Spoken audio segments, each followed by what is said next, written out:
Aqui eu vou colocar algumas tecnologias, suas vantagens, desvantagens, né? E depois me posicionar, né, ao final, ao parecer que já foi dado pelo município de Guarujá, porque nós já submetemos, inclusive, ao Condema, e a sociedade guarujaense já se manifestou, ela sabe aquilo que ela quer, né, para a questão de resíduos sólidos. Aqui, a gente vai falar um pouquinho da reciclagem. Em Munique, o governo alemão ele ficou 20 anos discutindo, trabalhando, organizando para chegar no estágio em que ele chegou e mesmo assim ainda tem um pouquinho de falha, né? Se bem que o sistema alemão é um bom sistema, né? Existe uma tecnologia boa, tem bastante controle, mas tem falha. E por quê?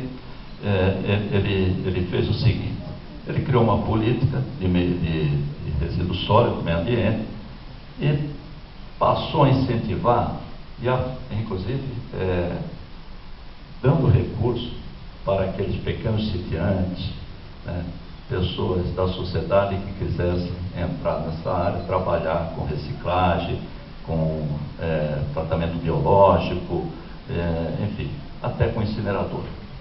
Então, isso tudo está espalhado lá com financiamento, quer dizer, com ajuda governamental.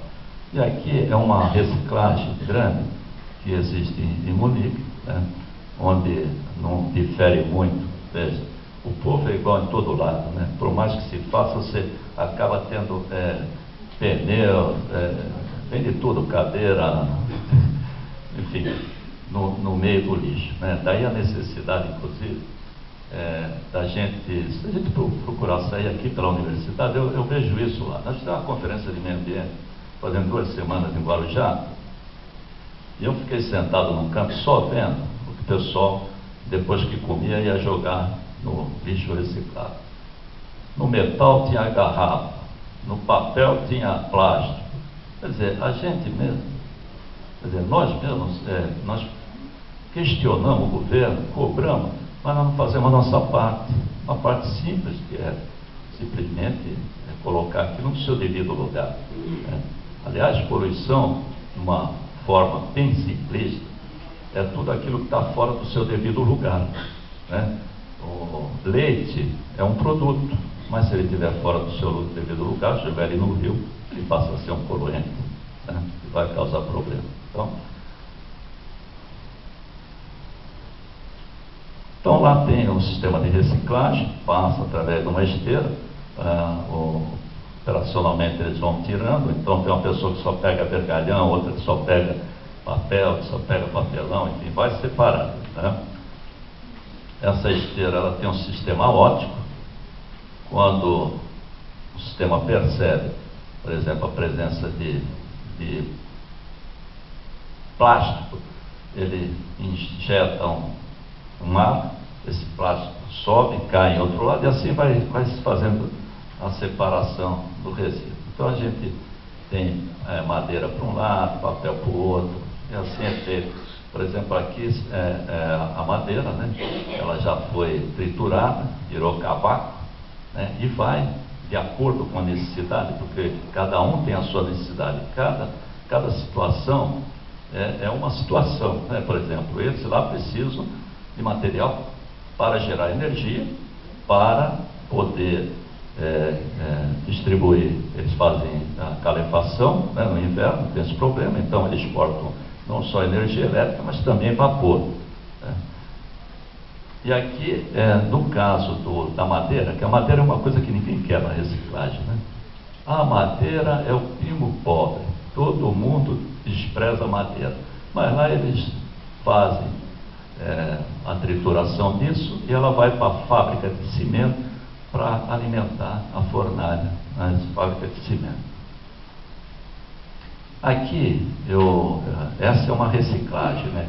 Aqui eu passo para a questão do aterro, que é não tem aterro na Alemanha, eles suprimiram o aterro. Achei engraçado, mas eles achavam que aterro, para o alemão, é uma bomba de efeito retardado, né?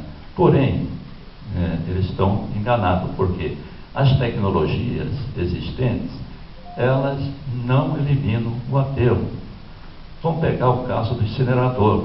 Você, ao queimar o lixo, você gera um outro tipo de lixo. Aliás, você gera três tipos, né? Você gera a escória, gera as cinzas volantes, que saem pela chaminé e são capturadas através de filtro Mangas ou do precipitador eletrostático, são equipamentos de controle de poluição, e também gera uma lama, que essa lama é a lama que é gerada durante a lavagem dos gases, né? Então, tudo isso acaba tendo que ir para um aterro. O alemão, ele não tem aterro, mas o que ele faz? Ele é obrigado a colocar em algum lugar. Então ele leva lá para a divisa da Áustria, na terra onde o Mozart nasceu, Salzburgo, né? E coloca isso em cavernas profundas, cavernas de sais que foram exauridas, de 500 metros de profundidade. Então, no fundo, ele tem uma disposição. Ele não põe no aterro, mas põe no fundo da terra. Ou, a hora que exaurir aquilo, ele vai ter que ter um aterro, né? Então, aqui no Brasil, nós não nos livraríamos de ter aterro, que é uma tecnologia ainda barata, né? Então, no caso aqui do aterro, ele tem uma diferenciação. Foi colocada aqui de manhã a questão, inclusive, da classificação dos resíduos, tanto de quando é lixão, quando se trata do tal de aterro controlado, que foi o que inventaram. Aqui em Santos tinha um aterro controlado. Um aterro controlado não existe meio grávida, né? É um meio grávida, né? Ele nem é um aterro sanitário e nem é um lixão. Procura-se dar uma destinação meio parecida com o do aterro sanitário, mas não impede a infiltração, a contaminação das águas subterrâneas, né? O que se faz é dar uma cobertura, queimar um pouco os gases, mas ele não é uma tecnologia considerada aceitável, né? Tanto que a CETESB está se livrando aí da questão do aterro controlado. Mas a destinação em aterro sanitário, ela tem toda uma tecnologia, né? Ela tem que ter um projeto previamente aprovado nos órgãos ambientais, e você é obrigado a fazer a proteção do lençol, né? Através da colocação de mantas de PAD, polietileno de alta densidade, para evitar a penetração, enfim, do vazamento do chorume que vai se criar. Vai ser gerado gás, então o aterro dá para se gerar energia no aterro. O grande problema é que os aterros, eles pegam essa energia e vendem como crédito de carbono. Então eles não aproveitam, porque quando você vende a energia, o crédito de carbono para mim é uma grande besteira. Você, quando vende a energia, você não pode utilizá-la em benefício do seu país.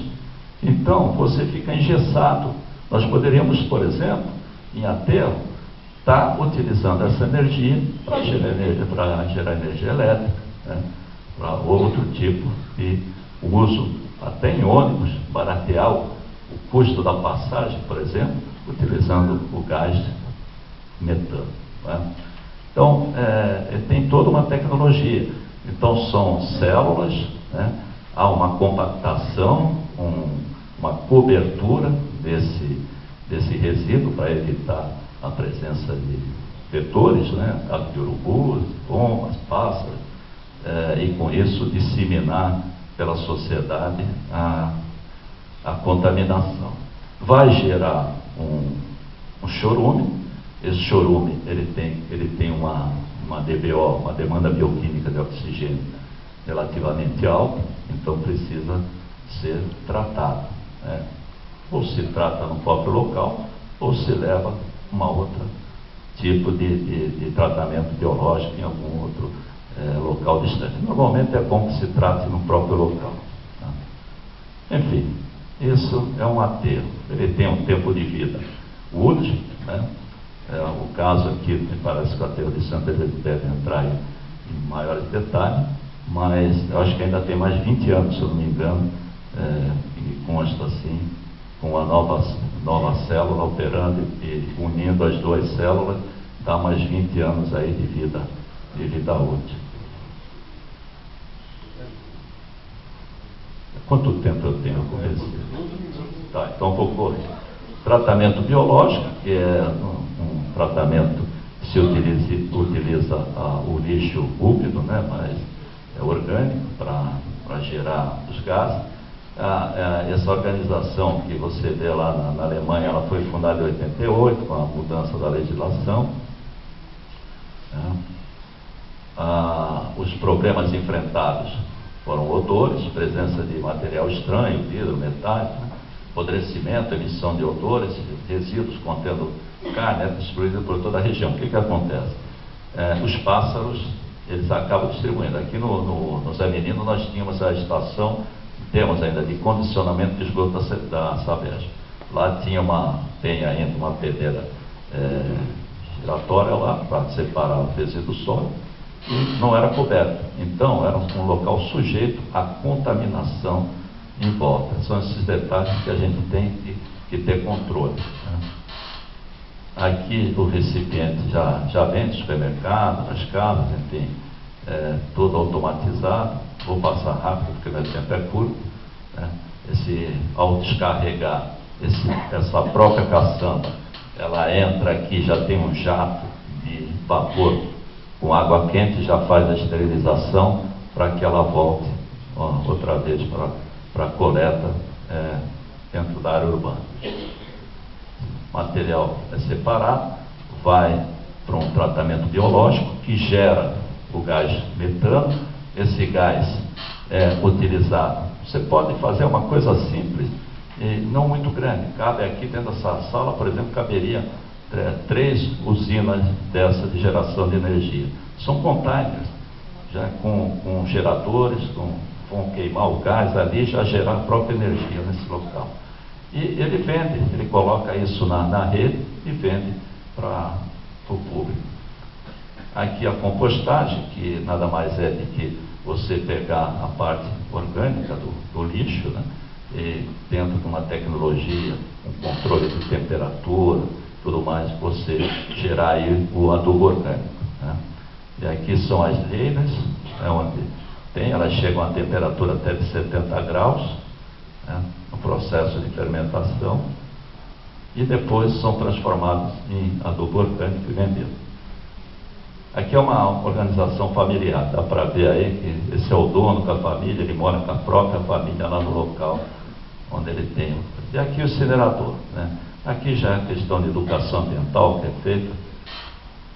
O material, ele chega nos locais, é descarregado, vai para um poço de carregamento e aí é queimado, né? E aqui o incinerador é um equipamento que custa hoje em torno, dependendo de uma cidade, em torno de 600 milhões de euros, é muito caro. E 300 milhões de euros são os equipamentos de controle.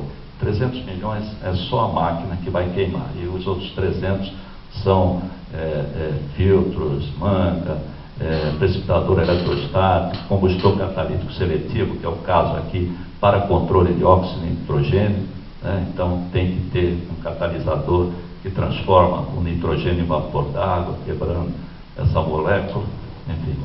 Aqui uma lavagem, né? Um bicarbonato, enfim. No final, o que sobra desse incinerador é isso. E olha lá, o cidadão está com um pinico na mão, quer dizer, no final, até material, por mais que se separe, acaba indo, né, para o incinerador. Então, ele tem as suas vantagens, as suas desvantagens, e eu vou depois me colocar à disposição para que a gente possa, durante as perguntas, mas olha, chega a não queimar o resíduo. Tem resíduo que passa sem queimar. Por quê? Porque ele tem deficiência. O resíduo, se tiver resíduo que está no miolo, no meio do resíduo, ele queima das laterais porque tem oxigênio, lá no meio ele não queima.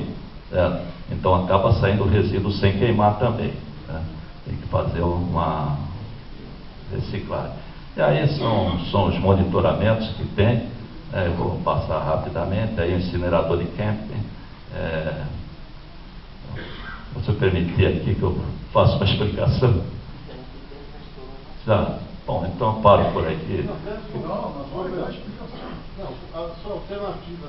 Não, tudo bem, eu quero dar uma explicação aqui, porque olha, como é que funciona o incinerador, porque eu acho interessante para que eles possam se manifestar depois. Tá? O material é carregado, entra no sistema aqui, onde você tem a queima, né, a câmara de combustão, os gases alimentam uma caldeira de recuperação que gera vapor, né, para calefação. Aí tenho uma separação do material mais grosseiro, o material particulado mais grosseiro, os gases saem, passam através de um precipitador eletrostático, que é um filtro elétrico, para reter os particulados mais finos. Você vai para o sistema de lavador de gases, passa através de um combustor catalítico seletivo, né, que é aqui, para reter aqui eu retenho o SO2, o dióxido de enxofre. Gero gesso, né? Porque tem uma lavagem alcalina aqui. E aí passo aqui, tem um combustor catalítico com um catalisador que transforma o NOx, o NO2, o NO3 em nitrogênio e vapor d'água. Ele passa através do filtro Manga, que é o grande segredo da tecnologia desenvolvido pela uma universidade lá em Munique, que eu até estranhei, porque veja, o que um filtro Manga vai controlar a dioxina? Ele controla a dioxina por quê? Porque ele injeta carvão ativo e a dioxina fica absorvida no carvão ativo e é separada no filtro Manga. Esse é o grande segredo do alemão, da tecnologia alemã, para diminuir a dioxina de furano. E aí sim eu tenho a saída para a atmosfera. Tá?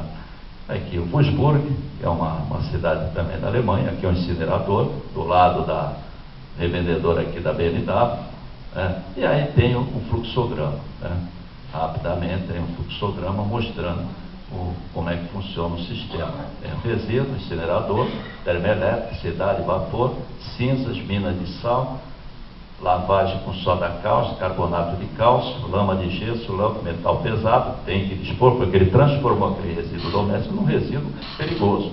Agora é aterro para resíduo perigoso, não é aterro para resíduo doméstico. Veja. Então, eu tenho o combustor catalítico, tenho que injetar amônia para dar a reação de NOx, filtro de tecido, carvão ativo e o gás efluente em 150 normais metros cúbicos por hora. Aqui as emissões do incinerador, e aqui um outro problema que nós não discutimos, mas que a política de resíduo sólido, ela não é só para resíduo doméstico, ela pega o resíduo industrial. E hoje no Brasil, o Brasil importa resíduo, vem resíduo de outros países para cá, que são injetados na nossa agricultura.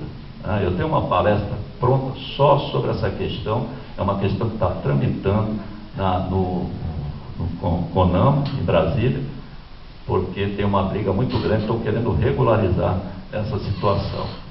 E aqui, inclusive, é um dado que nós pegamos, na época eu trabalhava no Ministério Público, junto com a Ingrid, que não está aqui, nós fizemos um levantamento aqui na Baixada Santista, e isso é o que entra aqui, olha, só de chumbo, 87.116 mil ppm de chumbo e resíduo que vai direto para os nossos pratos, aí diluído, lógico. Bom, vamos lá. Bom, o que eu entendo? Eu entendo que quando se vai discutir um plano de resíduo para uma região, é uma coisa muito complexa. A questão até daqui da Baixada Santista, que tem uma sazonalidade, e uma população flutuante que influencia diretamente nos projetos. Então, as autoridades elas precisam tomar cuidado com relação a isso. Segundo, eu sou favorável à reciclagem. Eu consigo reciclar 70%. Eu fiquei revoltado aqui, o João, vou pedir até para assinar isso aqui, porque há um tempo atrás também fizeram o que estão fazendo agora, aqui na tribuna, a própria questão do meio ambiente, e levaram até os prefeitos para passear lá, enfim, para enfiar incinerador pela goela abaixo. Esse é o objetivo, fazer com que todas as cidades tenham um incinerador. né? O incinerador ele tem suas vantagens e desvantagens. A desvantagem para nós é muito grande. Por quê? Porque é a questão da economia. Ele custa 4 vezes mais o preço de um resíduo sólido, a disposição de um resíduo sólido em relação ao aterro. Ele é muito caro para um povo que nem o nosso, né, que ainda está em desenvolvimento, pagar 4 vezes mais. Essa é a primeira. Segunda, ele tem uma desvantagem maior, que é a saúde pública. Ele, apesar de toda a tecnologia, existe o residual, porque no mundo industrial, senhores, não existe equipamento de controle que dê 100% de eficiência.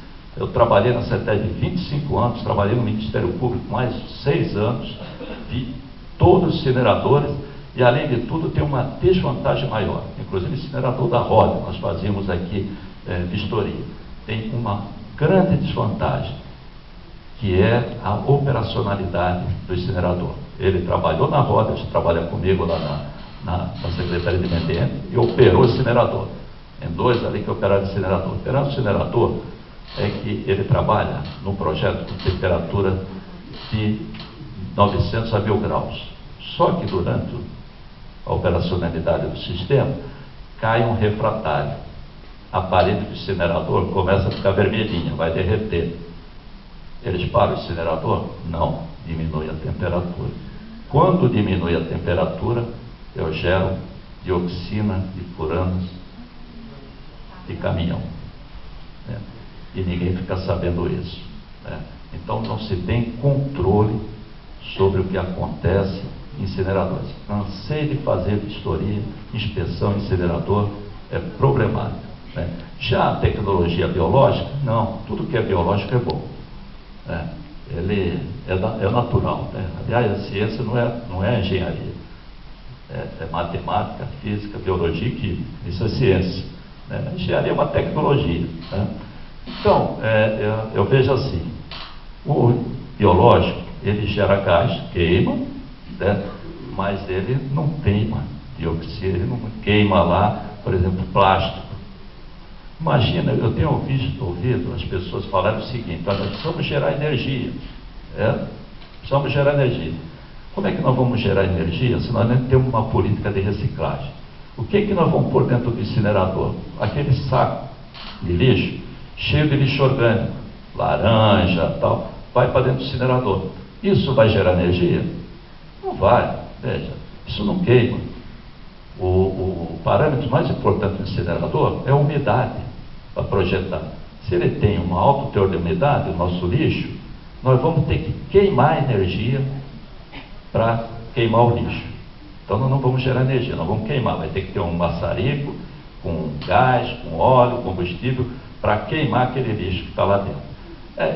Eu tenho pouco tempo aqui, não entraria na parte técnica, mas é só para ter uma ideia. Então eu ainda considero o aterro, né, o tratamento biológico, a compostagem e, em primeiro lugar, a reciclagem. Nós temos 600 mil catadores nesse país que precisam ter uma condição de vida digna de vida, né? E a gente pode aproveitar. Muito obrigado.